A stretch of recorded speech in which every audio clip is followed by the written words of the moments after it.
ജയിപ്പിച്ചിട്ടൊക്കെ ഉണ്ടാവും തൃശ്ശൂർ. പക്ഷെ അത് കഴിച്ചിട്ട് എന്നെ അങ്ങനെ വെറുതെ തുടരുത് പ്ലീസ്. ഞാൻ വലിയ ആളല്ലേ അല്ലേ?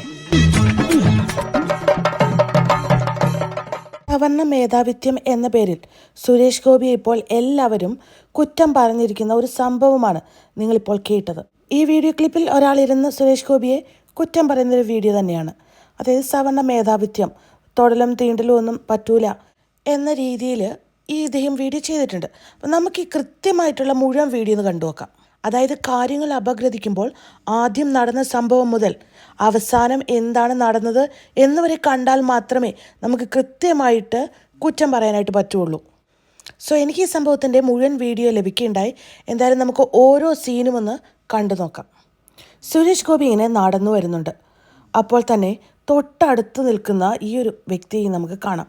അദ്ദേഹം സുരേഷ് ഗോപിയുടെ നേരെ കൈ നീട്ടി എന്തൊക്കെയോ കാണിക്കുന്നുണ്ട്. അതായത് ഒരു വ്യക്തി മുന്നോട്ട്